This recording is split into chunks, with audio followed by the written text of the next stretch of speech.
আজকে আমরা শুরু করব এ, পদার্থবিজ্ঞান অধ্যায় এক থেকে। হ্যাঁ, অধ্যায় এক। কেউ বলতে পারবে অধ্যায় একটা কি?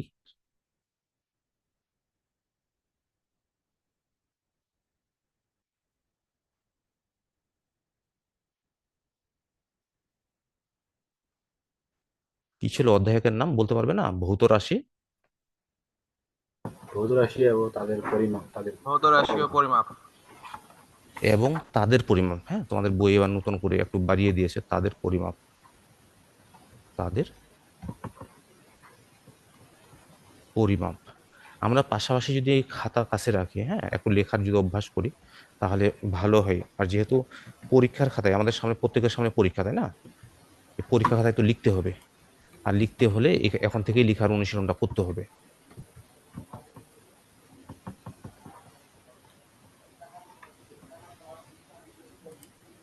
তো এখানে দেখো, আমরা এই প্রথমে যেটা জিনিস দেখতে পাচ্ছি এখানে, হ্যাঁ, যে এখানে ওই যে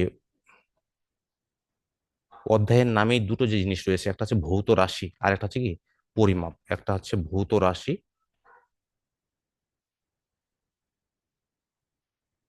আর দ্বিতীয়টার নাম কি দিয়েছে বলো দেখি?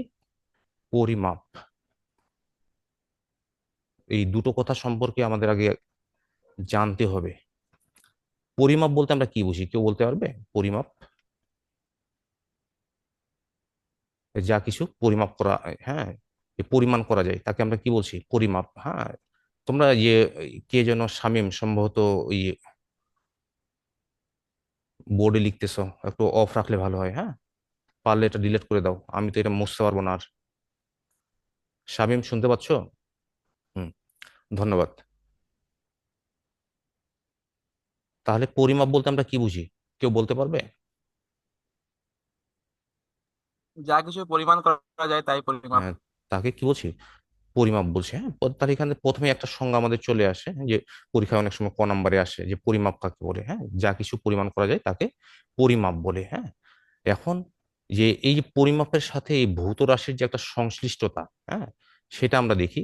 তার আগে আমাদেরকে জানতে হবে যে ভৌত রাশিটা কি, এ রাশি বা ভৌত রাশিটা কি। হ্যাঁ, যে তোমরা ইয়ে জানো, ধরো যে আমি এখানে টেবিল নিচ্ছি, টেবিল। হ্যাঁ,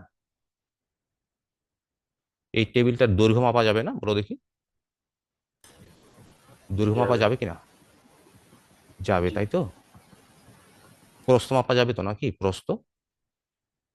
প্রস্থ মাপা যাবে, তাই না? আর দৈর্ঘ্য আর প্রস্থ গুণ করলে কি পাবো আমরা? ক্ষেত্রফল। ক্ষেত্রফল পাবো। তাহলে তার টেবিলটা কি ক্ষেত্রফলও কি করা যাবে? পরিমাপ করা যাবে। আবার ধরো যে একটা বস্তু, ছোট্ট একটা বস্তু, হ্যাঁ, সেটা পাথর হইতে পারে বা ইটের খোয়া হইতে পারে। তো এটার ভর পরিমাপ করা যাবে না? যাবে কি যাবে না বলো? জি, যাবে। যাবে, হ্যাঁ। আবার একটা জিনিস দেখো, যে তোমার এই বাড়ি থেকে স্কুল যেতে, বাড়ি থেকে স্কুল যেতে কত সময় লাগে সেটা কাউন্ট করা যাবে না? যাবে কি যাবে না বলো? যে বাড়ি থেকে বের হয়েছো যাবে। 10টায়, স্কুলে পৌঁছে গেছো 10:30টায়, তাহলে কত মিনিট সময় লাগলো? 30 মিনিট যাবে। সময় লেগেছে। হ্যাঁ, তার মানে এখানে সময়টা কি করা যাচ্ছে? পরিমাপ করা যাচ্ছে। তাহলে যাচ্ছে। আমরা এই যে দুনিয়ার মধ্যে যা কিছু পরিমাপ করা যায় সেগুলোকে বলবো কি? রাশি বা ভৌত রাশি। তো এই জন্য ভৌত রাশির সংজ্ঞাটা আমরা এইভাবে লিখবো, যে ভৌত জগতে যা কিছু পরিমাপ করা যায় তাদেরকে রাশি বলে বা ভৌত রাশি বলে। বুঝতে পারছি তো নাকি? জি স্যার। তাহলে বেগ কি পরিমাপ করা যায়?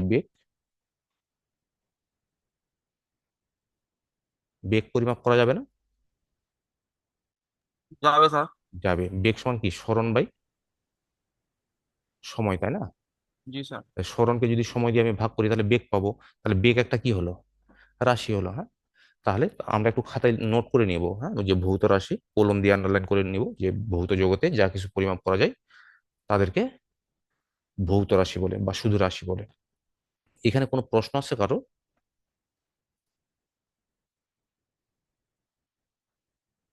যদি কারো প্রশ্ন থাকে তো বলি।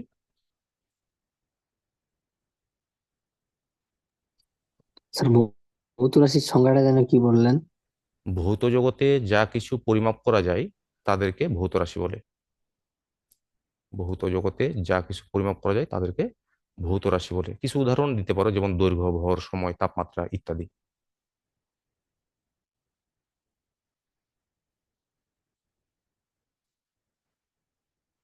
এখন পৃথিবীতে ভৌত রাশির সংখ্যা কয়টা?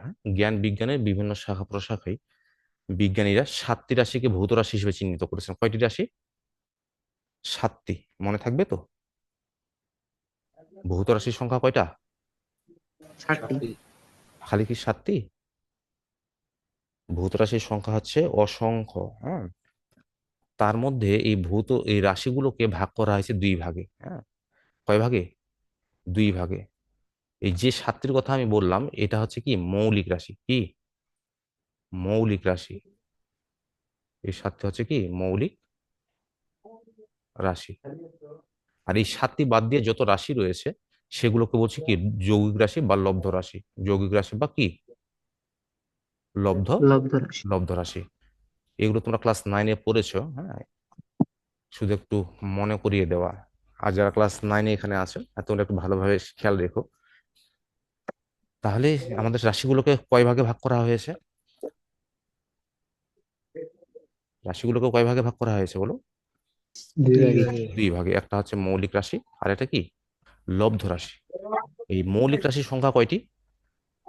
7টি। মৌলিক রাশির সংখ্যা 7টি। এই 7টি বাদ দিয়ে বাকি যত রাশি রয়েছে সেগুলো কি লব্ধ রাশি বলে। এখন মৌলিক রাশি বলতে যে জিনিসটা আমরা বুঝি, হ্যাঁ, অর্থাৎ যে রাশিগুলো কি স্বাধীন, অর্থাৎ অন্য কোনো রাশির উপর নির্ভর করে না, সেগুলোকে আমরা কি বলছি? মৌলিক রাশি বলছি। যে রাশিগুলো কি মৌলিক, মূল বা স্বাধীন, অর্থাৎ অন্য কোনো রাশির উপর কি করে না, নির্ভর করে না, সেগুলোকে কি বলবো আমরা? মৌলিক রাশি বলবো। মনে থাকবে তো?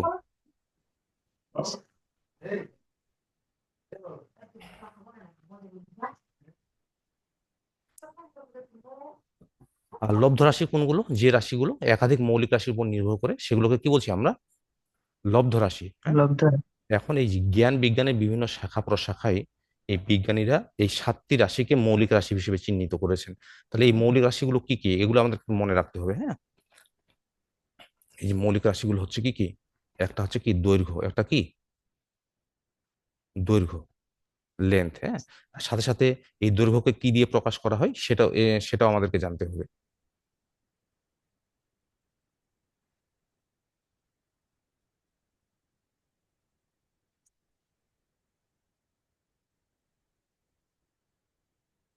রাকিন আসো? রাকিন? জি স্যার। আচ্ছা, এই তোমাকে হোস্ট বানাই দিলাম। হ্যাঁ, অনেকেই জয়েন হতে যাচ্ছে, একটু জয়েন করাই দিও তো, ঠিক আছে? Okay sir, okay sir. আচ্ছা।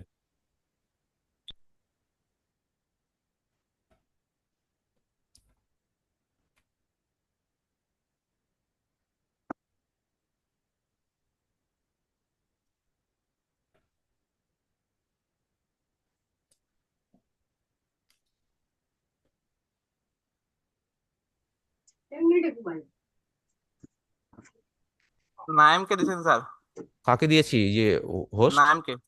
নাইমকে। নাইমকে। আচ্ছা, নাইম আসো। নাইম আসো কি? জি স্যার। পারবা না যে চালাইতে? মানে অনেকেই জয়েন হতে চাচ্ছে, মানে আমার ওইভাবে এই ক্লাস নেওয়া চলাকালীন সময়ে একটা একটা করে অ্যাড করা কঠিন হচ্ছে। পারবা না? জি স্যার। রাকিন কোথায় রে? তোমার তোমার এটা একটু সারা দাও তো, তোমাকেই বানাই দিই। হ্যাঁ, জি স্যার, জি স্যার, এই আচ্ছা। যে ওই রাকিন কোথায়? পাইছে, আচ্ছা। সুর সুর সুর দিয়ে। আচ্ছা,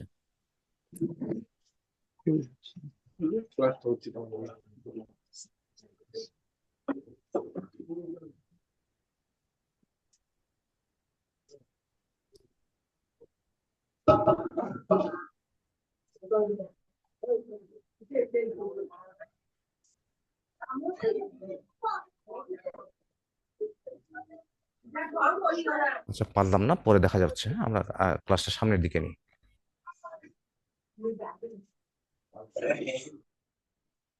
তাহলে আমাদের মৌলিক রাশি 7টা। প্রথমটা হচ্ছে কি দৈর্ঘ্য।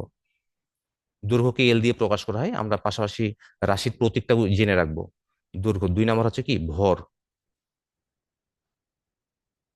স্যার স্ক্রিন শেয়ারটা মনে হয় বন্ধ হয়ে গেছে। হ্যাঁ, বন্ধ হয়েছে? আচ্ছা, দাঁড়াও। স্যার আপনার স্ক্রিন শেয়ারটা অফ হয়ে আছে। আচ্ছা, আমি দিচ্ছি, আবার শেয়ার দিচ্ছি। হ্যাঁ।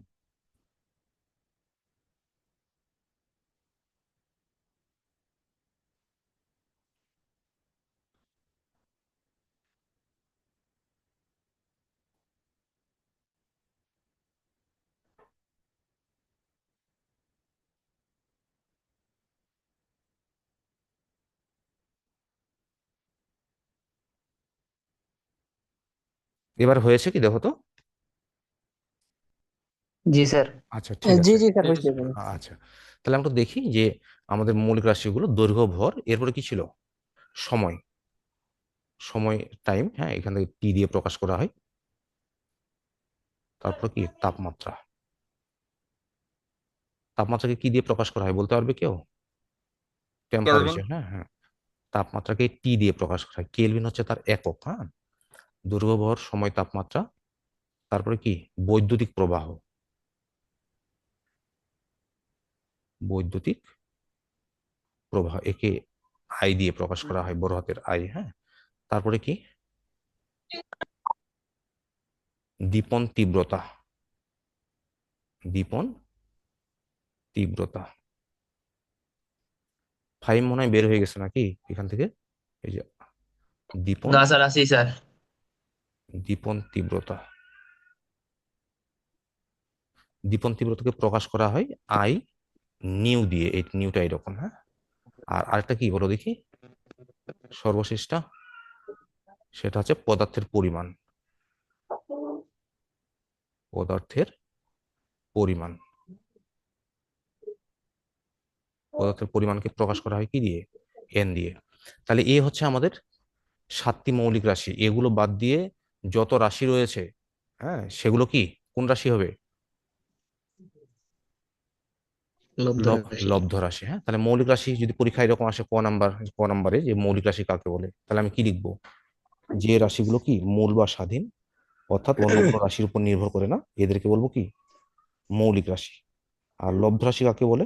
যে সকল রাশি একাধিক, এক বা একাধিক, হ্যাঁ, এখানে শুধু একাধিক না, এক বা একাধিক, এভাবে আমরা বলবো, এক বা একাধিক মৌলিক রাশির উপর নির্ভর করে, তাদেরকে লব্ধ রাশি বলে। মনে থাকবে তো বিষয়টা? আচ্ছা, তাহলে এখানে আমরা দেখো যে আমাদের চ্যাপ্টারের নাম ছিল কি, ভৌত রাশি এবং কি পরিমাপ। এখন পরীক্ষায় অনেক সময় খ নাম্বারে আসে যে পরিমাপের প্রয়োজনীয়তা। পরিমাপের প্রয়োজনীয়তা। পরিমাপের প্রয়োজনীয়তা।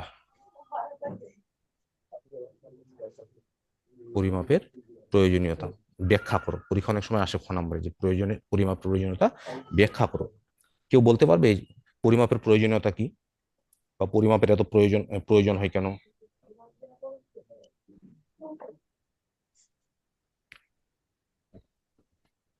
কি বলতে পারবে না?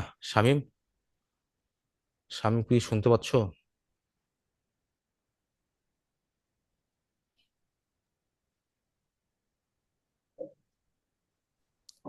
তোমরা দেখো আমাদের বিজ্ঞানটা হচ্ছে পরিমাপ নির্ভর একটা বিষয়, তাই না? বিজ্ঞানটা কি কিরকম বিষয়?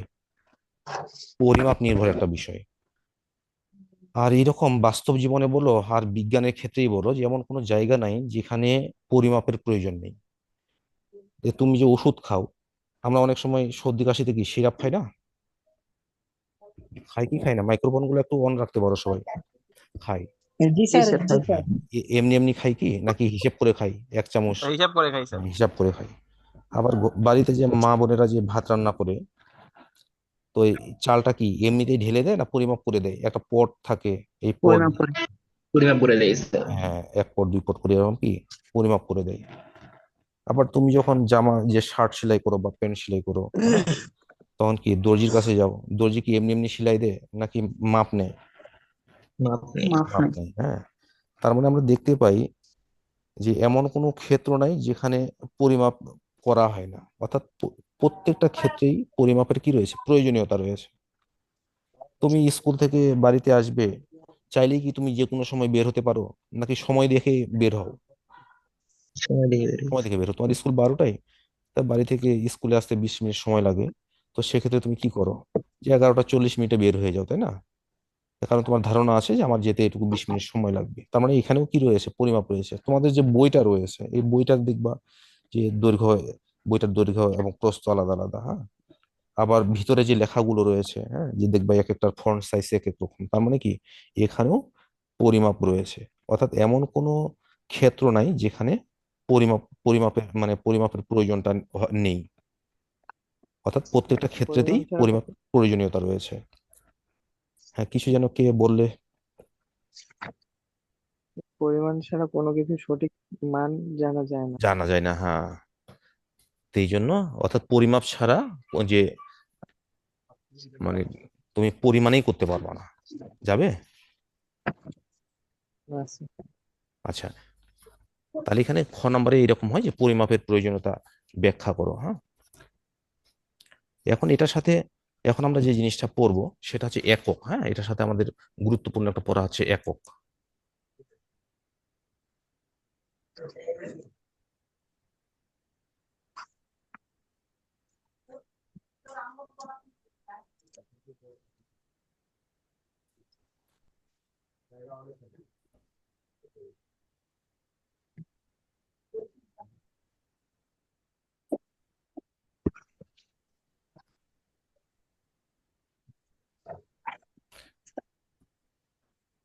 একক জিনিসটা কি সেটা আমরা আগে আগে লিখে নিই। যা তোমার খাতা নিয়ে আসো, খাতা কলম আছে তো সাথে নাকি? আছে? জি স্যার। আচ্ছা, আগে সংজ্ঞাটা আগে লিখো। এটা গুরুত্বপূর্ণ একটা সংজ্ঞা পরীক্ষায় আসার মতো, যে একক কি বা একক কাকে বলে। হ্যাঁ, সেটা হচ্ছে যে আদর্শের সাথে তুলনা করে। আমরা যারা লিখছি তারা একটু লিখে নিতে পারি, যে আদর্শের সাথে তুলনা করে, যে আদর্শের সাথে তুলনা করে অন্য বস্তু পরিমাপ করা হয়। তুলনা করে ভৌত রাশি পরিমাপ করা হয়। যে আদর্শের সাথে তুলনা করে ভৌত রাশি পরিমাপ করা যায়, পরিমাপ করা হয় বা পরিমাপ করা যায়, হ্যাঁ, যেটাই লিখো সেটাই সঠিক। পরিমাপ করা যায়, তাকে একক বলে, তাকে একক বলে। আমরা যখন দোকানে যাই, দোকানে গিয়ে যখন বলি যে আমাকে 1 কেজি চিনি দেন, তখন দোকানদার কি করে? একটা বাটখারা নেয় না? দোকানদার কি নেয়? একটা পাটখারা। একটা পাল্লা নেই। হ্যাঁ, এখন তো ডিজিটাল পাল্লা, আগে তো ডিজিটাল পাল্লা ছিল না। এই পাল্লা, এই পাল্লার মধ্যে দেখবা যে এক পাশে কি দেয়? একটা বাটখারা দেয়, তাই না? হুম। আর অন্য পাশে কি দেয়? চিনি, চিনিটা ঢালে, চিনি বা চাল যেটা নাও তুমি, দেয় না এটা? তো এখন দেখো জি যে স্যার। তুমি যদি 1 কেজি চিনি নাও, তো এটার সাপেক্ষে কয়বার মাপে দিবে? একবার, তাই না? যদি 2 কেজি নাও, তো এটার সাপেক্ষে কয়বার মেপে দিবে? দুইবার। দুইবার। দুইবার মেপে দিবে না? অর্থাৎ মোট দুইবার মেপে দিয়ে তোমাকে 2 কেজি মেপে দিল। তাহলে এখানে যে এই বাটখারাটা, হ্যাঁ, এটাকে আমরা বলছি কি? একক। এটাকে কি বলছি আমরা? একক। অর্থাৎ এটার একক। সাপেক্ষে তোমাকে কি করছে? চিনিটা পরিমাপ করে দিয়েছে। তো এই জন্য বলা হচ্ছে যে আদর্শ বা যে স্ট্যান্ডার্ডের সাথে তুলনা করে ভৌত রাশি পরিমাপ করা হচ্ছে, তাকে বলছে কি? একক।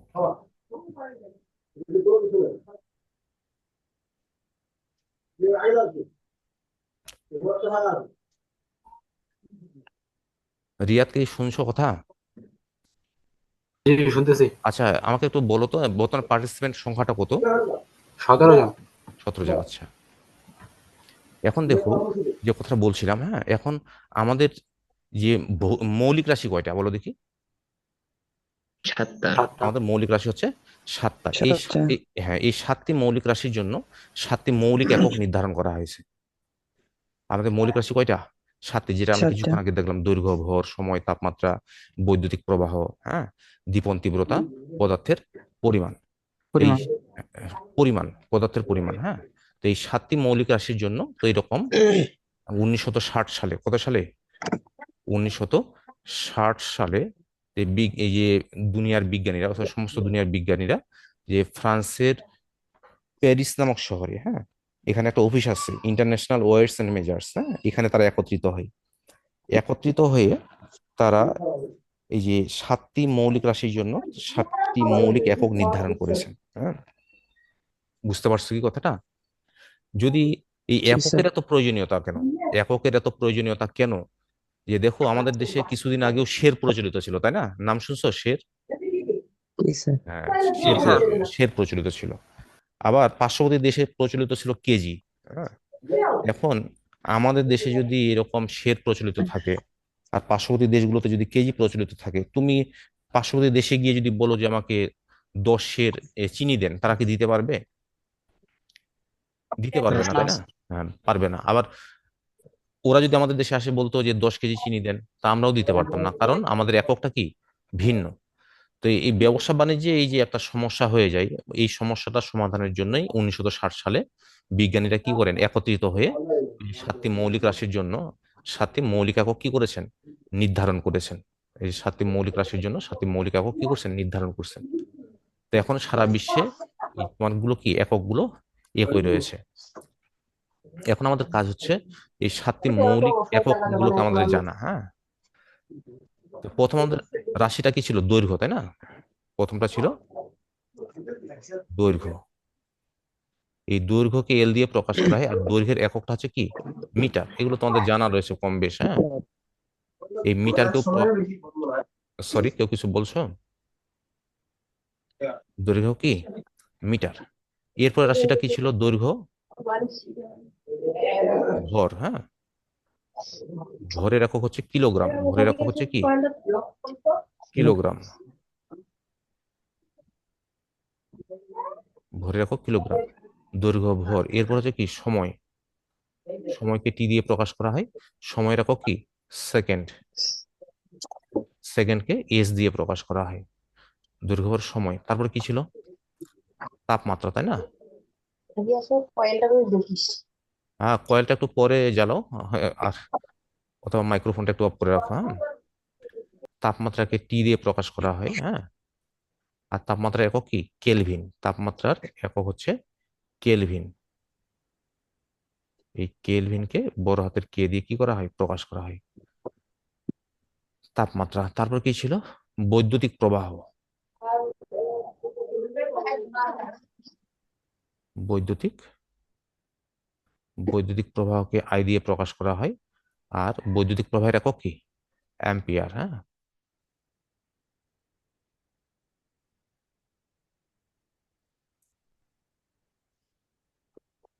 তারপরে দীপন তীব্রতা। দীপন তীব্রতা, একে আই নিউ দিয়ে প্রকাশ করা হয়।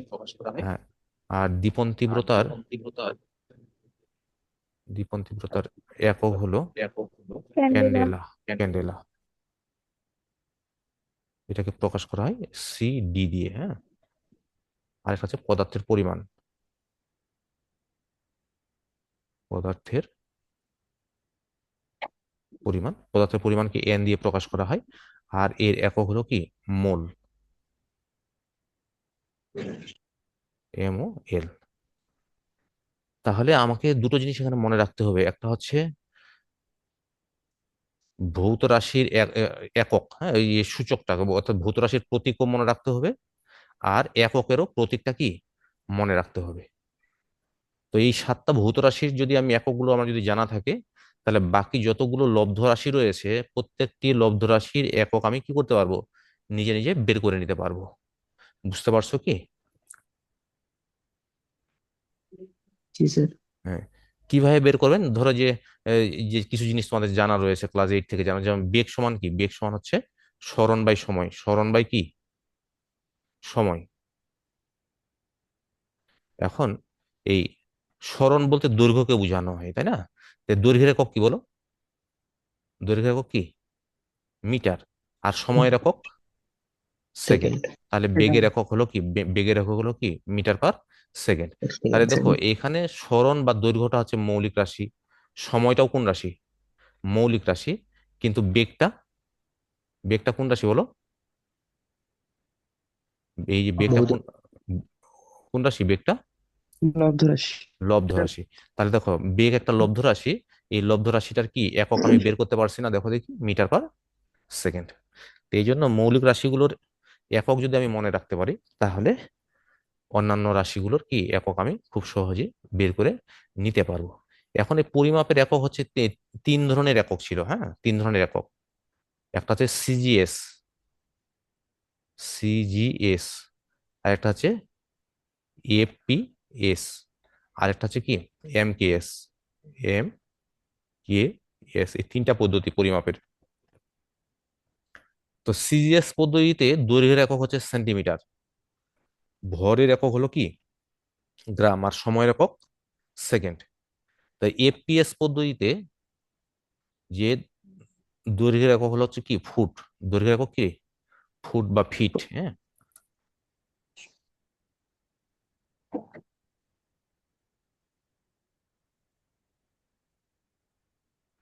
আর ভরের একক কি পাউন্ড, আর সময়ের একক কি সেকেন্ড।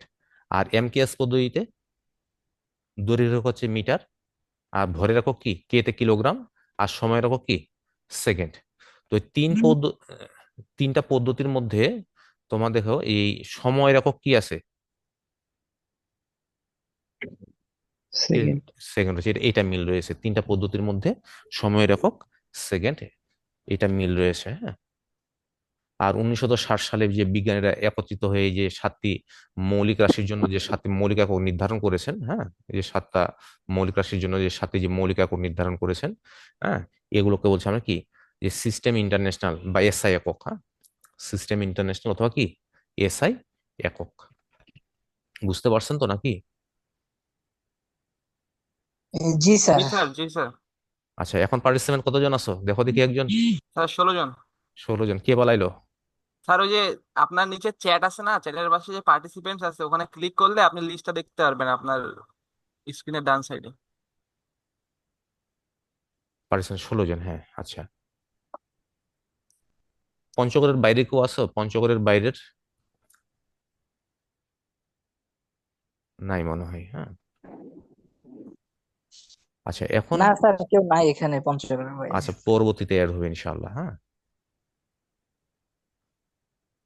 এখন আমাদের যে জিনিসটা জানা দরকার সেটা হচ্ছে কি যে আমাদের যে এই 7টি যে মৌলিক রাশির জন্য 7টি মৌলিক একক নির্ধারণ করা হয়েছে, হ্যাঁ, এই 7টি মৌলিক এই এককগুলো কিভাবে নির্ধারণ করা হলো এগুলো একটু জানা দরকার, বিশেষ করে তোমার বহু নির্বাচনের জন্য। হ্যাঁ, বহু নির্বাচনীতে এই প্রশ্নগুলো খুব হয়। হ্যাঁ, অনুধাবনমূলক হইতে পারে, যেমন দৈর্ঘ্যের একক এবং ভরের একক কিভাবে নির্ধারণ করা হয়েছে ব্যাখ্যা করো। হ্যাঁ, এটা তোমরা যারা বই যারা নিয়ে আসছো একটু বইয়ের দিকে দেখতে পারো, পৃষ্ঠা নাম্বার হচ্ছে 16 নম্বর পৃষ্ঠা। পাইছো 16 পৃষ্ঠা? বই কি আছে সাথে? জি জি স্যার। স্যার। হ্যাঁ, তাহলে এখানে দেখো প্রথমে বলা হয়েছে কি যেমন কিলোগ্রাম। হ্যাঁ, এগুলো এই এই চ্যাপ্টারে এগুলো বিশদভাবে যে মানে মোটামুটি খালি মনে রাখা, তোমরা যখন উপরে ক্লাসে যাবে তখন এগুলো নিয়ে কিছুটা ব্যাখ্যা আছে। যেমন এখানে এই ভরের একক কি কিলোগ্রাম আছে না, দেখো দেখি যে কিলোগ্রাম কিভাবে নির্ধারণ করা হয়েছে। তো এখানে বলছে কি দেখো যে প্লাঙ্কের ধ্রুবককে 6.6260701 into 10⁻³ metre square per second দিয়ে ভাগ করলে যে ভর পাওয়া যায় সেটি হচ্ছে কিলোগ্রাম। তো এটা কঠিন করে ফেলছে। হ্যাঁ, আসলে এই ভরের একক যে কিলোগ্রাম এটা নির্ধারণ করা হয়েছিল কিভাবে?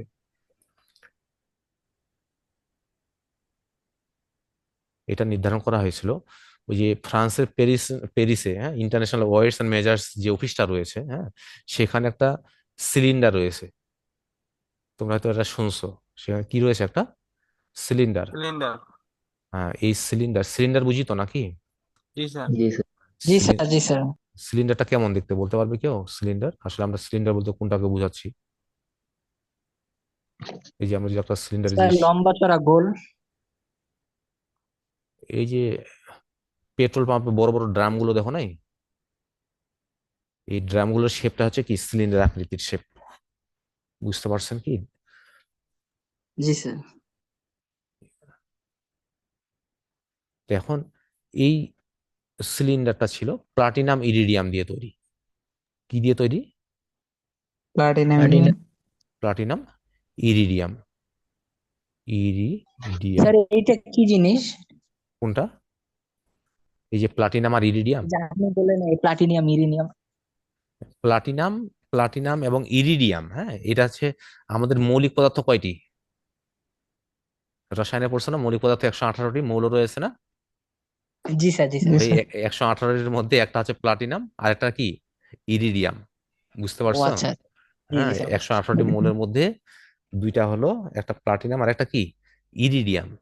তো এই যে সিলিন্ডারটা, এই সিলিন্ডারটা তৈরি করা হয়েছিল এই প্লাটিনাম আর ইরিডিয়াম দিয়ে তৈরি।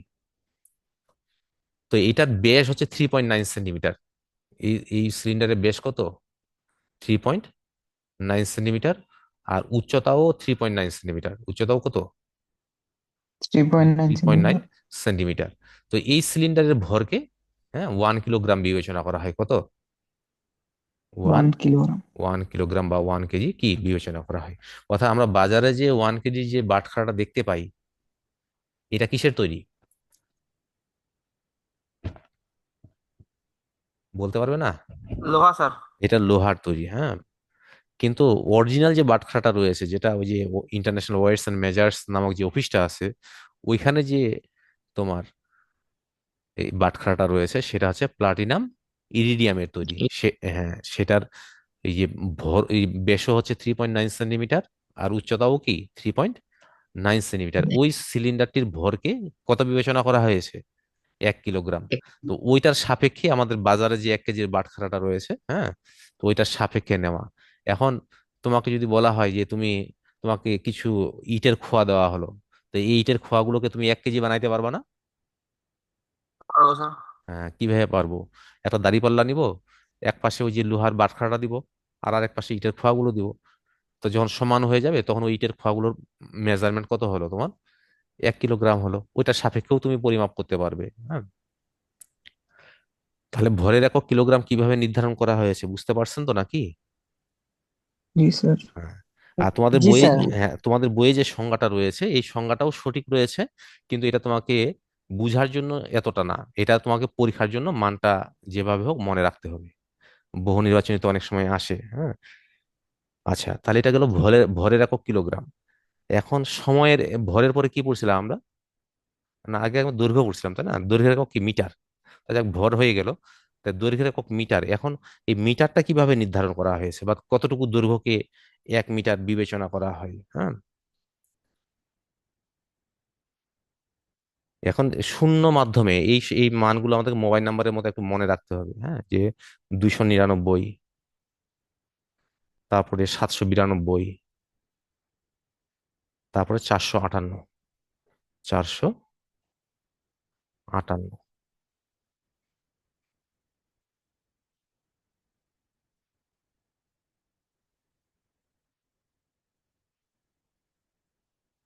তাহলে এই সংখ্যাটা যদি আমি কথায় পড়ি তাহলে কত হবে দেখো দেখি। একক, শতক, হাজার, অযুত, লক্ষ, নিযুত, কোটি। 29,97,92,400 কত? 58। অর্থাৎ শূন্য স্থানে, শূন্য স্থান বুঝি তো নাকি, মানে যে স্থানে কি নেই, বাতাস নেই, হ্যাঁ, ভ্যাকুয়াম যেটাকে আমরা বলি। তো এই জায়গাটাতে আলো এত সেকেন্ডে, কত সেকেন্ড, এই 1 সেকেন্ডকে যদি আমি এই 1 সেকেন্ডের,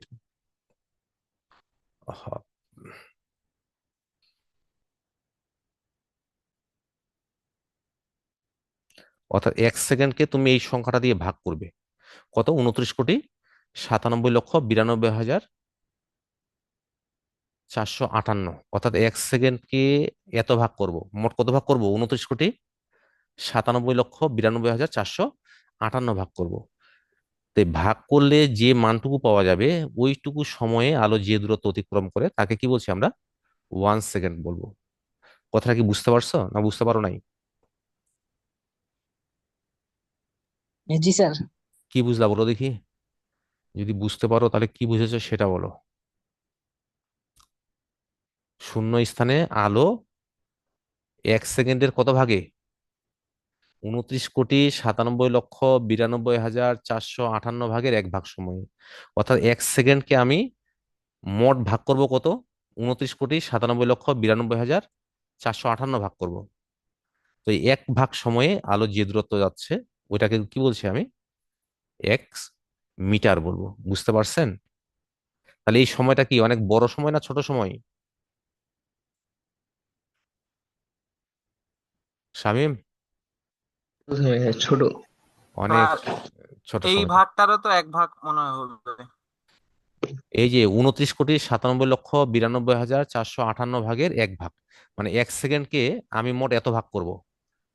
তার বিষয়টা জি স্যার। এরকম যে 1 সেকেন্ডের আমি যদি লিখি না, 1 সেকেন্ড এর কত ভাগের কত ভাগ বলো? 29,97,92,458 ভাগের কয় ভাগ? 1 ভাগ। এক। এক ভাগ। এটা ক্যালকুলেশন করব। ক্যালকুলেশন করলে কত পাবো দেখো। 1 আর 1 গুণ করলে কত হয়? 1 না? আর নিচে কত? 29,97,92,458। 58। এত কি সেকেন্ড হলো না দেখো দেখি। তাহলে এই সময়টুকুতে আলো যেটুকু পথ যাচ্ছে তাকে বলছি কি আমরা? 1 মিটার। তো বহু নির্বাচনীতে এইভাবে আসে যে যে শূন্য স্থানে আলোর 1 মিটার যেতে কত সময় লাগে, তখন কি উত্তর হবে? এই যে এত সময় লাগে, হ্যাঁ, 1/, এত সেকেন্ড। বুঝতে পারছেন না পারেন নাই?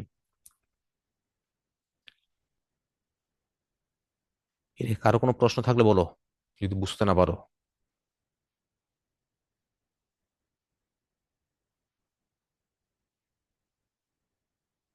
এই বাকিগুলো নীরব আছে, যে কথা বলতেছে না। মাহবুব কি আসো না ঘুমাচ্ছ? মাহবুব, জি স্যার আছি। বুঝতে পারছেন যে এই সময় এই যে তোমার দৈর্ঘ্যের একক মিটার কিভাবে নির্ধারণ করা হলো? হ্যাঁ, ঠিক একইভাবে আমরা আরেকটা জিনিস যেটা মনে রাখার জি চেষ্টা স্যার। করব, যে সেটা হচ্ছে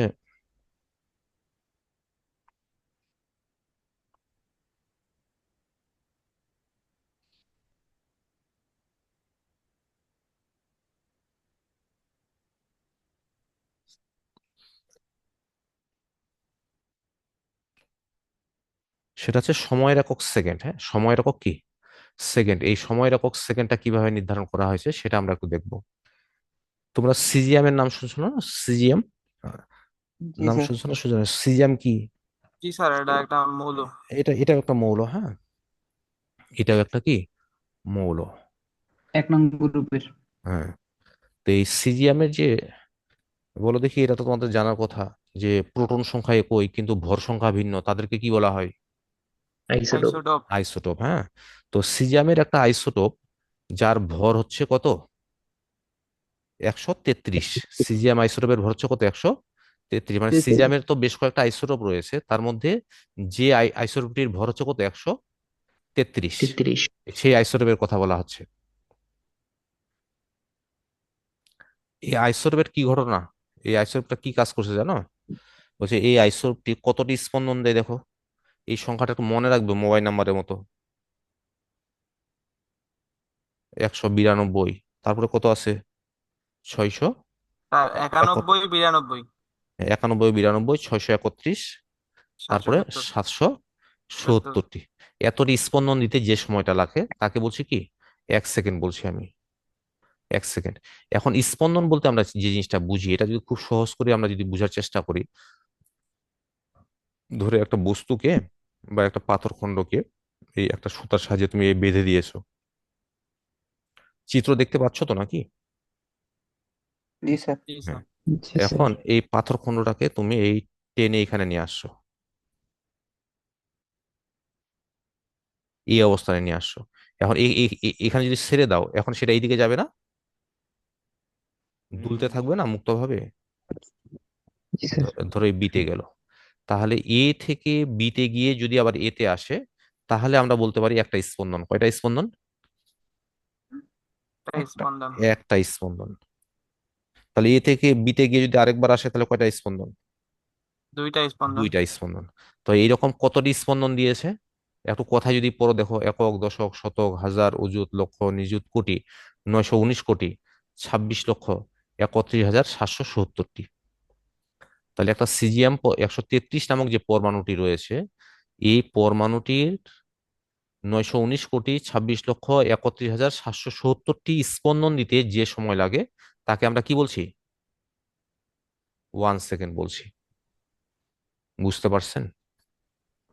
আর জি পরীক্ষায় স্যার। যেভাবে বহু নির্বাচনীতে আসে সেটা আসে এইভাবে, সিজিএম 133 পরমাণুর যে 1 সেকেন্ডে কতগুলো স্পন্দন দেয়, 1 সেকেন্ডে কতগুলো স্পন্দন দেয়, কতগুলো স্পন্দন দেয়?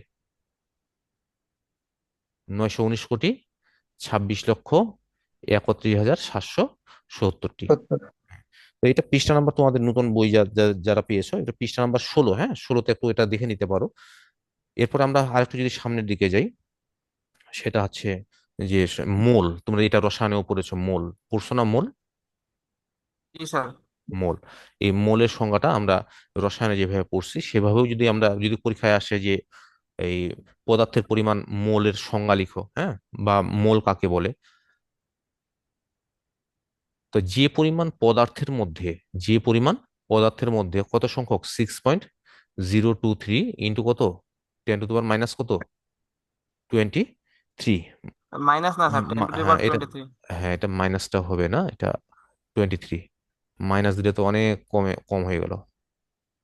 আর যে পরিমাণ পদার্থের মধ্যে এতটি কি আছে, যদি অণুর কথা বলতে পারো, পরমাণু বলতে পারো, অণুর কথা বলতে পারো, পরমাণু বলতে পারো, ইলেকট্রন বলতে পারো, আয়নও বলতে পারো, হ্যাঁ। তাহলে যে পরিমাণ পদার্থের মধ্যে যে 6.023 ইন্টু 10⁻³ কত 23 এতটি অণু বা পরমাণু বা ইলেকট্রন বা আয়ন বা কণা, হ্যাঁ, থাকে, সেই পরিমাণ পদার্থকে কি বলবো আমরা? 1 মোল বলবো। এখন 1 মোল বলতে কতটুকু, এখন 1 মোল কতটুকু হইতে পারে? যেমন এই হাইড্রোজেনের 1 মোল কত? হাইড্রোজেনের আণবিক ভর কত বলো দেখি? কয়টি পরমাণু রয়েছে? দুইটা না? তাহলে কত হলো বলো? 2। একে যদি গ্রামে প্রকাশ করি তাহলে কত হচ্ছে বলো দেখি? 2 গ্রাম। তাহলে তুমি লিখতে পারো যে 1 মোল হাইড্রোজেন সমান কত? 2 গ্রাম হাইড্রোজেন। তার মানে এই 2 গ্রাম হাইড্রোজেনের মধ্যে তোমার এই যে এই সংখ্যা পরিমাণ কি আছে তোমার, অণু পরমাণু বা ইলেকট্রন রয়েছে। বুঝতে পেরেছো না? পারো নাই? আরেকবার পারছি স্যার স্যার। একটু বুঝাই দিন। আরেকবার? আচ্ছা ঠিক আছে, আমি একটু পেজটাকে চেঞ্জ করে নিই, হ্যাঁ।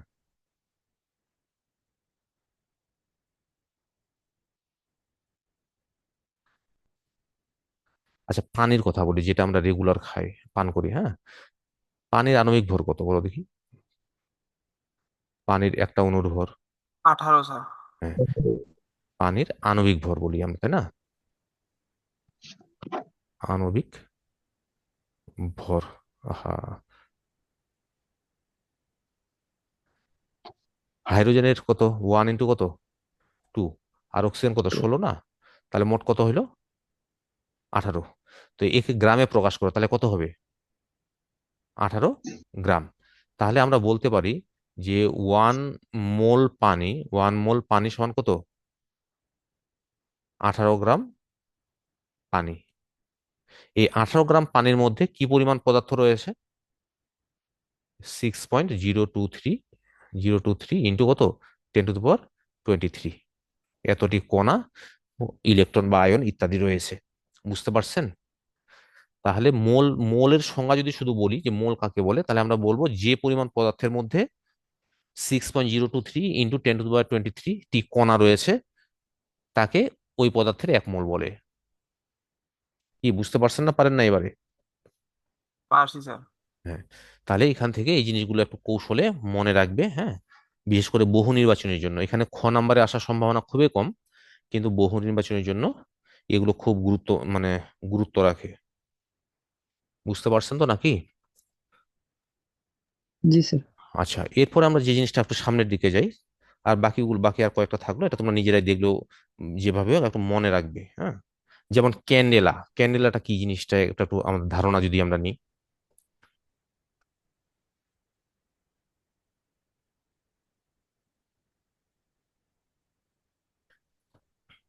ক্যান্ডেলা কিসের একক ছিল? ক্যান্ডেলা কিসের একক? দীপন হ্যাঁ, তীব্রতা স্যার। ক্যান্ডেলা ছিল দীপন তীব্রতার একক, হ্যাঁ, সিডি। এই তো। এখন এই ক্যান্ডেলা কিভাবে আসছে দেখো, মানে আলোর উৎস কি কি হইতে পারে? একটা মোমবাতিও তো আলোর উৎস হইতে পারে, তাই না? তুমি রুমের মধ্যে লাইট জ্বালাইছো, সেটাও একটা আলোর উৎস, সূর্য আলোর উৎস। এখন এখানে যে আলোর উৎসটা, যে সেটার ফ্রিকোয়েন্সি বা কম্পাঙ্ক হচ্ছে কত? 540 ইন্টু কত? 10⁻12। 12। হ্যাঁ, এত হার্জ। কম্পাঙ্কের একক কি জানো? হার্জ, তাই তো? কম্পাঙ্ক কাকে বলে বলতে পারবো কেউ? কম্পাঙ্ক জিনিসটা কি? অর্থাৎ কোনো বস্তু 1 সেকেন্ডে যতবার কাঁপে, 1 সেকেন্ডে যতবার কাঁপে বা স্পন্দন দেয় তাকে কি বলছি? কম্পাঙ্ক। তাহলে যে আলোর উৎসটা বিবেচনা করা হয়েছে, ওই আলোর উৎসের কম্পাঙ্ক হচ্ছে 540 ইন্টু 10⁻12 হার্টজ। তার মানে 1 সেকেন্ডে সে 540 ইন্টু 10⁻12 এতবার কি স্পন্দন দেয় বা কাঁপে। বুঝতে পারছেন? তাই এইরকম আলোর উৎসটা বলছি যে 1 স্টেরিয়ান ঘনকোণে। এখন ঘনকোণ আমরা তো কোণ সম্পর্কে জানি, সমকোণ, আর কি কি কোণ যেন আছে, সূক্ষ্মকোণ, স্থূলকোণ, এরকম আছে না, সরল কোণ। তো এখন এখানে নতুন একটা কোণের কথা বলা হচ্ছে, ঘনকোণ। ঘন কোণ জিনিসটা কি? এই যে আমাদের স্কুলে মুড়ির ঠোঙ্গা বিক্রি করে না, জি স্যার। বা কোন আইসক্রিম খাইছো না, কোন আইসক্রিম, জি স্যার। এই যে জি মুড়ির মুড়ির ঠোঙ্গা বা কোন আইসক্রিম, তাহলে এটার শেপটা এরকম না যেভাবে আমি আঁকছি। জি স্যার।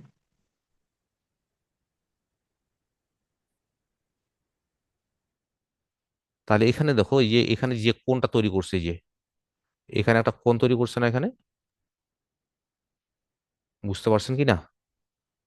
জি স্যার। তো এখানে যে কোণটা তৈরি হয়েছে এটাকে বলছি কি ঘন কোণ, এটাকে বলা হচ্ছে কি ঘন কোণ। আর ঘন কোণের একক হচ্ছে স্টেরেডিয়ান, হ্যাঁ, ঘন কোণের একক কি স্টেরেডিয়ান। তো এখন বলা হচ্ছে যে কত স্টেরেডিয়ান ঘন কোণে, 1 স্টেরেডিয়ান ঘন কোণে যদি 683 ভাগের 1 ভাগ বিকিরণ তীব্রতা পৌঁছায়, 683 ভাগের 1 ভাগ তাহলে কত হবে? 1/683, এটা না? বুঝতে পারছো না, পারো না বলো? বলছে তাহলে ওই আলোর তীব্রতাকে বলছি আমরা কি ক্যান্ডেলা। তার মানে দেখো এখানে অনেকগুলো তথ্য কিন্তু রয়েছে। যে আলোর উৎসটা ব্যবহার করা হয়েছে তার কম্পাঙ্ক হচ্ছে কত, 540 × 10⁻12 হার্জ। এরকম একটা আলোক উৎস 1 স্টেরেডিয়ান ঘন কোণে, কত স্টেরেডিয়ান ঘন কোণে, 1 স্টেরেডিয়ান স্টেপ। ঘন কোণে যদি যে 1/683 এত ওয়াট বিকিরণ তীব্রতা যদি পৌঁছায়, তাহলে ওই আলোর তীব্রতাকে বলছি আমরা কি ক্যান্ডেলা। একটু মনে রাখাটাও কঠিন, কিন্তু যদি বুঝতে পারো তাহলে তোমার মনে রাখা সহজ হবে। তাহলে ক্যান্ডেলার সংজ্ঞা দিতে গিয়ে যে আলোর উৎসটা ব্যবহার করা হয়েছে সেই আলোর উৎসের কম্পাঙ্ক কত, 540 ইন্টু 540, 10 ×10⁻12 হার্জ, এটা হচ্ছে তার কি 12 হার্জ। কম্পাঙ্ক। আর ওই আলোটা কত স্টেডিয়ান ঘন কোণে পৌঁছাবে, এক 1 স্টেডিয়ান ঘন কোণে যদি, হ্যাঁ, এর বিকিরণ তীব্রতা যদি পৌঁছায়, তাহলে এবং তার তীব্রতা কত হয়, এই 683 ভাগের 1 ভাগ, এত ওয়াট যদি বিকিরণ তীব্রতা পৌঁছায়, তাহলে আমি বলবো যে ওই আলোর তীব্রতা হলো কি ক্যান্ডেলা।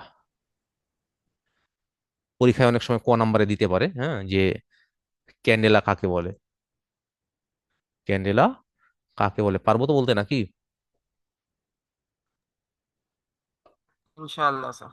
হ্যাঁ, আমার ভাগনা কি আছে না, নাই রিয়াদ? ভাগনা আসি আছে স্যার। আসি আসি।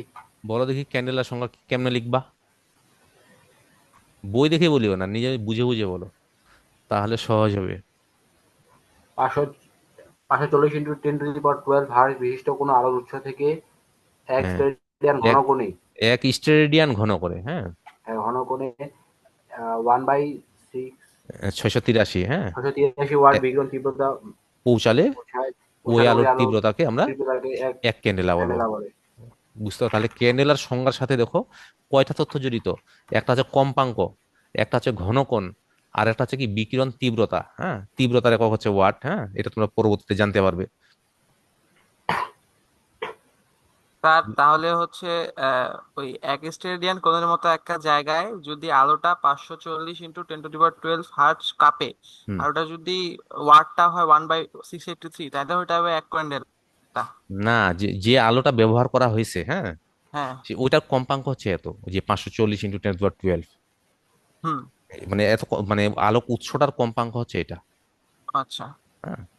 আর ওই আলোটা নিশ্চিত হবে কত ঘন কোণে, 1 স্টেডিয়ান ঘন কোণে, এবং ওই নিশ্চিত হওয়ার পর যদি ওর বিকিরণ তীব্রতাটা যদি কত হয়, 683 ভাগের 1 ভাগ, মানে এই যে 1/683 ওয়াট যদি হয়, তাহলে আমি বলতে পারবো যে ওই আলোর তীব্রতা হচ্ছে কত, 1 ক্যান্ডেলা। একটু কৌশলে একটু মনে রাখতে হবে কথাগুলো, হ্যাঁ, বুঝতে পারছেন না, পারেন নাই?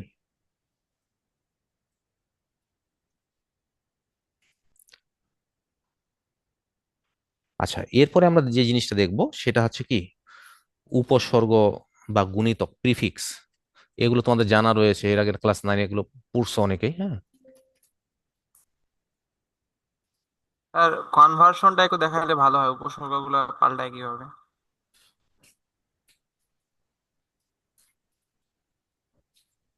আগে কনভার্সন এই মানগুলো আগে মনে রাখো, হ্যাঁ, যে যেমন ডেকা হেক্টো, হ্যাঁ, এই যে যে তোমার পৃষ্ঠা নাম্বারে 18 আছে, একটু দেখো দেখি পৃষ্ঠা নাম্বার 18 বের করতে পারছো কি? জি স্যার। হ্যাঁ, আগে তোমার মানগুলো মনে রাখবে। এই যে মানগুলো মনে রাখলে তোমাদের জন্য সুবিধা হবে। যেমন ডেকা, হ্যাঁ, ডেকার মান কত? 10। ডেকার মান হচ্ছে 10। আর এরপর কি আছে? হেক্টো। হেক্টোর মান কত? 10 স্কোয়ার। মানে 100। বুঝতে পারছেন না? পারেন নাই? জি ঠিক স্যার। একইভাবে কিলো, কিলোর মানটা কত দেখো? 1000। তার মানে কি 10 কিউব। এই মানগুলো এইভাবে মনে রাখতে হবে। মেগা, মেগার মান কত? 10 টু দি পাওয়ার কত? 6। তারপরে গিগার মান 10 to the power 9। 10 10 to the পাওয়ার 9। এরপরে আছে টেরা, টেরার টেন মান টু দি কত? পাওয়ার 12। 10 টু দি পাওয়ার 12। তারপর কি আছে টেরার পরে? পেটা, পেটা। পেটার মান কত? 10 টু দি পাওয়ার 15। আর এখানে আরেকটা আছে এক্সা, এক্সার মানটা কত? Ten to the ten power 18। 10 to the power 18। এখন এখানে একটা জিনিস দেখো, যে 10 টু দি পাওয়ার 18 মানে কি? একের পরে কয়টা শূন্য? 18টা শূন্য, তাই না? তো এত বড় সংখ্যাটাকে লিখাটাও একটু ভেজাল না? লিখাটাও কঠিন, তারপরে পড়াটাও কঠিন। কথায় কঠিন না সহজ বলো? 14 স্যার। কঠিন। তো আমরা এরকম যে প্রিফিক্স ব্যবহার করে এগুলো খুব সহজে কি মনে রাখতে পারি, যে একের পরে 18টা শূন্য আছে, তার মানে 10 টু দি পাওয়ার 18। এটাকে আমি এক্সা বলতে পারি। এখন পরীক্ষায় ধরে এরকম আসলো, যে এরকম আসে ওই বহু নির্বাচনীতে, ধরো 1 এক্সামিটার সমান কত? 1 এক্সামিটার সমান কত? তখন এখন দেখো যে এক্সার মান কত? 10 টু দি পাওয়ার কত? 18 না? 18 স্যার। তো আমি জি স্যার। বলবো 1 এক্সামিটার সমান 10 টু দি পাওয়ার 18 মিটার। যদি বলতো যে 2 এক্সামিটার সমান কত? 2 এক্সামিটার সমান কত হইতো? তার 2 ইন্টু 10 টু দি পাওয়ার 18 এত কি মিটার। বুঝতে পারছো কি? ঠিক কিভাবে আমরা যেমন মেমোরিতে ব্যবহার করি না, যে গিগাবাইট, মেগাবাইট। তাহলে আসলে মেগা কথার অর্থ কি? 10 টু দি পাওয়ার 6 না? তাহলে যদি 1 মেগাবাইট সমান কত? 1 মেগাবাইট সমান কত? তা মেগার অর্থ কত? 10 টু দি পাওয়ার 6 এত কি বাইট। ঠিক কিভাবে 1 গিগাবাইট যদি বলি যে 1 গিগাবাইট সমান কত বাইট, তাহলে কত বলবো বলো দেখি? 10 to the power 9। 10 to the পাওয়ার 9 এত কি এত বাইট, এত বাইট। তোমরা বারে বারে বের হয়ে যাচ্ছ কেন? বারে বারে বের হচ্ছ, ইন হচ্ছ। এখন এখানে আরেকটা প্রশ্ন হয় এরকম বহু নির্বাচনীতে, এরকম যে 1 মেগা 1 গিগার কত গুণ? গিগা এর কত গুণ? এরকম প্রশ্ন হয় না বহু নির্বাচনীতে মাঝে মাঝে? তাহলে এটা আমি কিভাবে করব? যে উপরে 1 মেগা দিলাম আর নিচে কত? 1 গিগা। তাহলে 1 মেগার মান কত? মেগার মান কত বলো? 10 to the ten power to the 6। পাওয়ার 6। আর গিগার মান কত? 10 to the power 9। 10 to the পাওয়ার 9। 9। তাহলে 1 মেগা বাই 1 গিগা, তাহলে এটা কত হবে? 10 টু দি পাওয়ার কত হবে বলেন? 3 সূচক 10 টু দি পাওয়ার মাইনাস 1 এইরকম হবে মাইনাস না? 3 স্যার। এটা হইলো না সূচক বিধি অনুসারে? জি স্যার। তাহলে 1 মেগা, তা 1 গিগার কত গুণ? 10 টু দি পাওয়ার-3 ইন্টু কত হলো? 1 গিগা হলো না? জি স্যার। তাহলে 1 মেগা 1 গিগার কত গুণ? 10 টু দি পাওয়ার-3 গুণ। 3। বুঝতে পারছেন? জি স্যার। তাহলে বলো দেখি, যে যে 1 টেরা 1 গিগার কত গুণ? কত হবে? একটু খাতায় ঝটপট বের করো দেখি। 1 টেরা 1 গিগার কত গুণ? 10 টু দি পাওয়ার-3। হ্যাঁ, 1 টেরা, 10 টু দি হ্যাঁ, পাওয়ার। প্রশ্নটা ছিল যে 1 টেরা 1 গিগার কত গুণ, তাই না? 1 গিগা। তাহলে টেরার মান কত? টেরার 10 মান টু দি কত পাওয়ার রে? 12। 10 টু দি পাওয়ার 12। আর এখানে কত গিগার মান? 10 to the power 9। 10 to the পাওয়ার 9। তাহলে এখানে কত তাহলে হলো তাহলে? 1000 গুণ হবে স্যার। হ্যাঁ, 1000 মানে কি 10 কিউব, তাই না? হুম। 10 কিউব। তাহলে 1 টেরা 1 গিগার কত গুণ? 1000 গুণ বা 10 কিউব গুণ। এইভাবে প্রশ্নগুলো আসে। তো এগুলো তো গেল তোমার ছোট এই যে বড় সংখ্যার ক্ষেত্রে। আবার দশমিক সংখ্যার ক্ষেত্রে যদি আমাদের প্রিফিক্স গুলো মনে রাখতে হবে। যেমন ডেসি, ডেসি কথার অর্থ কি? 10 টু দি পাওয়ার-1 মানে 0.1। সেন্টি, সেন্টি কথাটা হচ্ছে কত? 100। হ্যাঁ, তার মানে 100 ভাগের 1 ভাগ। 10 টু দি মাইনাস 2। তবে ঠিক কিভাবে মিলি, মিলির মানটা হচ্ছে কত, 10⁻³ হুম। তারপর মাইক্রো 10⁻⁶। 10⁻⁶, তারপর কি রয়েছে, ন্যানো ন্যানো 10⁻⁹। 10⁹, তারপর কি হলো পিকো 10⁻12। 12, তারপর কি থাকলো ফেমটো, ফেমটো ফেমটো ফেমটো কত, 10⁻15। -15। আরেকটা কি যেন রইলো, অটো না, এটু এটো, হ্যাঁ এটোর মানটা কত, 10⁻18। 15। তো এখন যদি বলা হয় যে 1 ন্যানোমিটার সমান কত মিটার, যদি এখন প্রশ্ন হলো যে 1 ন্যানোমিটার সমান কত মিটার, 10⁻⁻9 এরকম হলো মিটার। 1 ন্যানোমিটার সমান কত মিটার, বহু নির্বাচনীতে থাকলো, তাহলে কত হবে, ন্যানোর মান কত, 10⁻⁹ না, হুম। হুম। তো এত মিটার। বুঝতে পারছেন না, পারেন নাই? পরীক্ষায় বুঝলাম। ওইভাবে ঠিকই কিভাবে আসে যে ন্যানো পিকোর কত গুণ, ন্যানোটা পিকোর কত গুণ, তাহলে উপরে ন্যানো দিব, নিচে কি দিব, পিকো দিব, এই তো। ন্যানোর মান কত, 10⁻⁹, 9। আর পিকোর মান কত, 10⁻12। -12। 10⁻12, এই তো। তাহলে কত হয়, ক্যালকুলেশন করো দেখি, 10 কিউব। 10 কত কিউব না, তাহলে Yes. তাহলে ন্যানোটা এই পিকোর কত গুণ, 10⁻³ মানে 1000 গুণ। পারবো না এইভাবে খুব সহজে বের করতে? তো ইনশাআল্লাহ এই স্যার। জন্য এই প্রিফিক্স গুলো তোমাদেরকে মনে রাখতে হবে, হ্যাঁ, প্রিফিক্স যদি মনে থাকলে অনেক কিছু খুব সহজে বের করা যায়। স্যার এরকম প্রশ্ন যদি হয় যে 2 হেক্সামিটার সমান সমান কত মেগামিটার, হ্যাঁ, 2 হেক্সামিটার, তাই না, 2 হেক্সামিটার সমান কত, কত মেগামিটার। হ্যাঁ, মেগামিটার। হ্যাঁ, তাহলে এই নিজে নিজে করো, 2 হেক্সা আর 2 মেগার মধ্যে সম্পর্ক তৈরি করো। টু, আচ্ছা আমি পেজটা একটু নিয়ে নিই।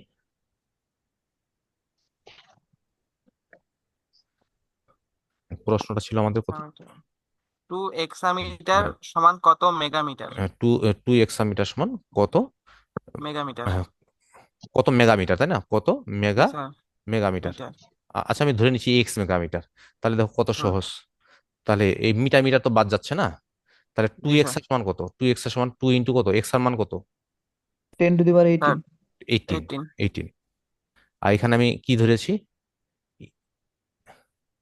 এক্স, মেগার মান 10⁻6। এক্স ধরছি স্যার। হ্যাঁ, প্রশ্ন এক্স ছিল, ধরছি স্যার। প্রশ্নটা ছিল কত, যে মেগামিটার। কত মেগা কত মেগামিটার, তাহলে আমি X মেগামিটার ধরছি না। জি স্যার। হ্যাঁ, অথবা তুমি এটা আর একটু ইজি ভাবে নাও তাহলে, এই যে 2 হেক্সামিটারকে আগে মিটারে করে নাও, 2 হেক্সামিটার সমান কত মিটার, এই দেখো 2 × 10⁻18 মিটার, এই তো, জি স্যার। এটা মিটার। আর এটাকে এখন আমি কি বানাবো, বলছে কত মেগামিটার, তাই মেগা করতে গেলে কি করতে হবে, ভাগ দিতে হবে না, জি স্যার। জি স্যার। কত কত দিয়ে ভাগ দিব বলো, মেগার মান কত, 10⁻6। টেন টু দি মেগার পাওয়ার মানটা সিক্স হলো 10⁻⁶ কত, 6 স্যার। 6। তাহলে ক্যালকুলেশন করো কত হয়, 2 × কত, 10⁻, এই 18 থেকে 6 বাদ দাও, তাহলে কত হচ্ছে 12, 12। এত এত মিটার মিটার, স্যার। এত মিটার, বুঝতে পারছেন? বুঝতে পারছি হ্যাঁ, স্যার। এই সহজ ভাবে করবে, ওইভাবে করতে গেলে সমীকরণ আকারে করতে গেলে বরং একটু ঝামেলা হয়। ডাইরেক্ট করবে যে 2 হেক্সামিটার সমান কত মিটার হলো, এত মিটার, আমি এটাকে কি বানাবো, মেগামিটার, তাই না, তাহলে মেগার মান কত, 10⁻6, এটা দিয়ে ভাগ দিয়ে দিলাম, তাহলে এত, এত কি হলো, mega metre. Metre, metre. Megametre, হ্যাঁ। এটা স্যার কি পাওয়ারটা স্যার মাইনাস হয়ে যাবে? কোনটা, স্যার কে- যখন এই কাজটা করবো তখন পাওয়ার গুলো মাইনাস হয়ে যাবে। সূচক বিধি অনুসারে এখানে আরেকবার দেখি, এই তুমি কে বলছো বলো দেখি, না এই যে কে বলতে, সরি, প্রশ্নটা কে করলা বলো, স্যার আমি যে নাইম। নাইম করছো। এখানে দেখো প্রশ্নটা ছিল যে 2 হেক্সামিটার সমান কত মিটারে, ওর প্রশ্নটা ছিল 2 হেক্সামিটার সমান কত, এই মিটার। মেগামিটার, এরকম ছিল প্রশ্নটা, ধরে এরকম আছে, কত এই মেগামিটার। মেগামিটার, মেগামিটার, এই প্রশ্নটা আমি বাংলায় লিখলাম, এরকম বহু নির্বাচনীতে থাকে অনেক সময়। তাহলে প্রথমত এই 2 হেক্সামিটারকে আমি মিটারে নিই, তা 2 হেক্সামিটার সমান কত মিটার, 2 × 10⁻, কত, 18। 18 মিটার, এই তো। আচ্ছা এটাকে আমি কি বানাবো এখন, গিগামিটার না, এই মেগামিটার, হ্যাঁ, তাহলে ওয়ান জি স্যার। মেগামিটার সমান কত, 10⁻6। তাহলে 1 মেগামিটার সমান যে 10⁻6, তাই না, তাহলে এত মিটারে কত মেগা হবে বের করা যাবে না, জি স্যার। তাহলে এই 10⁶ মিটারে হয় 1 মেগামিটার। 1 মেগা কি মিটার। মিটার। তাহলে এই 1 মিটারে কত হবে বলো দেখি? 1 মিটারে 1/কত? 10⁶ এত কি মেগামিটার। অতএব কত? 2 এক্সা, তাই না? 2 এক্সা মিটার সমান কত? 2 × 10⁻⁸ এত মিটার। তাহলে 2 × 10⁻18 মিটারে হয় কত হবে? বেশি হবে না কম হবে? কিরে, বেশি না কম হবে বলো? কম হবে স্যার। কম হবে না বেশি হবে? 2 × 10⁻18 ও স্যার আর বেশি হবে। ভাগ হচ্ছে কত? 10⁶ এত মেগামিটার। মিটার। তা ঘুরে ফিরে এই অংশটা আসছে না, দেখো দেখি। পরীক্ষা জি হলে তো স্যার। তুমি তো আর এতভাবে করতে পারবে না, এটা আমি তোমাকে দেখালাম তোমার বুঝার জন্য। জি তাহলে স্যার। ঘুরে ফিরে কত আসবে দেখো? 2 × স্যার এটা 10⁻, কি 12 মেগামিটার। হ্যাঁ, কি বলতেছো বলো? স্যার পরের বার যেটা দিলেন ওটা খ নাম্বারের জন্য। না না না, তোমাকে বোঝানোর জন্য। এটা এগুলো আচ্ছা নাম্বারে কখনো না, এগুলো বহু নির্বাচনীতে আসবে। এই ধরনের প্রশ্নগুলো আসে কি আচ্ছা আচ্ছা বহু নির্বাচনীতে। বহুনির্বাচনী। যে 2 এক্সা মিটার আচ্ছা সমান কত মেগামিটার, তোমাকে তো এই 30 সেকেন্ডের মধ্যে বের করতে হবে। তখন তোমাকে চিন্তা করতে হবে 2 এক্সা মিটার সমান কত মিটার, এত মিটার।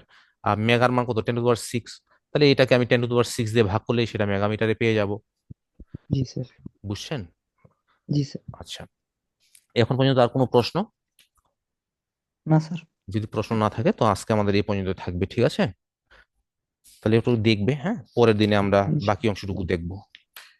এই চ্যাপ্টারের মধ্যে সবচেয়ে গুরুত্বপূর্ণ অংশ যেটা হচ্ছে কি, যেমন ওই যে একক কাকে বলে, হ্যাঁ, তারপরে বহু নির্বাচনী গুলো, যে দৈর্ঘ্যের একক মিটার কিভাবে নির্ধারণ করা হয়েছে, ভরের একক কিলোগ্রাম কিভাবে নির্ধারণ করা হয়েছে, বা ক্যান্ডেলা কিভাবে নির্ধারণ করা হয়েছে, হ্যাঁ, এগুলো একটু পরীক্ষায় আসার মতো। তবে খুব মানে আসে না, আর আসলে অনেকে লিখতে পারে না, এগুলো মনে রাখাটাও কঠিন। তবে বহু নির্বাচনের জন্য তোমাকে মনে রাখতে হবে। আর এখানে যে অঙ্কগুলো রয়েছে, পরিমাপের ত্রুটি আছে না, পরিমাপের যে ত্রুটি, এই ত্রুটির অঙ্কগুলো গুরুত্বপূর্ণ। এটা ভালোভাবে করতে হবে, এটার কোনো মাপ নেই। বুঝছেন তো নাকি? জি স্যার। জি হ্যাঁ, তাহলে এই পর্যন্ত থাকবে। হ্যাঁ, ধন্যবাদ সবাইকে। আমরা কবে জয়েন হতে পারি? আগামীকাল স্যার। আগামীকালকে? আমি তো ওই যে পোস্টে দিয়েছি শনি সোম বুধ, না?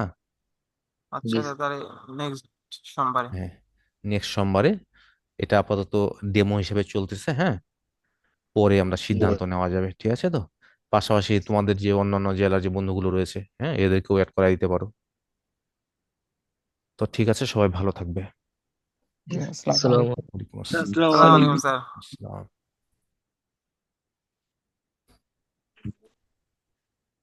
আসসালামু আলাইকুম। ওয়ালাইকুম আসসালাম।